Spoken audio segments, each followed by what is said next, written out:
ನಮಸ್ಕಾರ ಎಲ್ಲ ದೊಡ್ಡ ಮಂದಿಗೆ. ನಾವು ಹೊಂಟೇವು ಗ್ಯಾರೇಜ್ಗೆ ಹೋಗಿ ಎಲ್ಲ ಬುತ್ತಿ ಗಿತ್ತಿ ಕಟ್ಕೊಂಡು ಹೊಂಟೇವು. ಬೇಕಲ್ರಿ ಬುತ್ತಿ. ಮತ್ತು ಮಧ್ಯಾಹ್ನಕ್ಕೆ ಊಟ ಮಾಡಕ್ಕೆ ಸಿಕ್ತು ಕೂತ ಬಡ ಹೋಗಿ ಕಿಶಿಂದ ಅಂಗಡಿಗೆ ಹೊಂಟೇವು. ಅಂಗಡಿ ಬರೋಣ ಬಡ ಹೋಗಿ ಅಂಗಡಿ ತೆಗೆದು ಕಸ ಗಿಸ ಎಲ್ಲ ಸ್ವಚ್ಛವಾಗಿ ಹೊಡಿಗೆ ಕೂತಪ್ಪ ಕುಂದ್ರಾನ ಫೋನ್ ಬಂದೇ ಬಿಡ್ತಾ. ಫೋನ್ ಬರೋಣ ಹೊಂಟೇವು. ಒಬ್ಬ ಗಾಡಿ ಬಂದು ಬಿದ್ದಿತ್ತು. ಎಲ್ಲ ಸಾಮಾನು ತೊಗೊಂಡು ಹೊಂಟೇವು. ಇಲ್ಲೇ ಒಂದು ರೋನಾಳ್ ಕ್ರಾಸಿಗೆ ಗಾಡಿ ಬಂದು ಬಿದ್ದಿತ್ತು. ಹೋಗಿ ಗಾಡಿ ನೋಡಿದೆವು.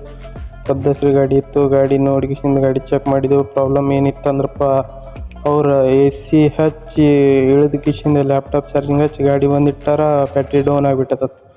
ಬಡ ಎಲ್ಲ ಓಕೆ ಮಾಡಿ ಚಾಲೂ ಮಾಡಿದೆವಪ್ಪ. ಚಾಲೂ ಮಾಡಿ ಕಸ್ಟಮರ್ ಬಾರಿದ್ರು. ಕಸ್ಟಮರ್ ಜೋಡಿನೂ ಚಲೋತ್ನಾಗ ಮಾತಾಡಿ ಎಲ್ಲ ಓಕೆ ಮಾಡಿ ಹೊಳ್ಳಿ ರಿಟರ್ನ್ ಬಂದೆವು.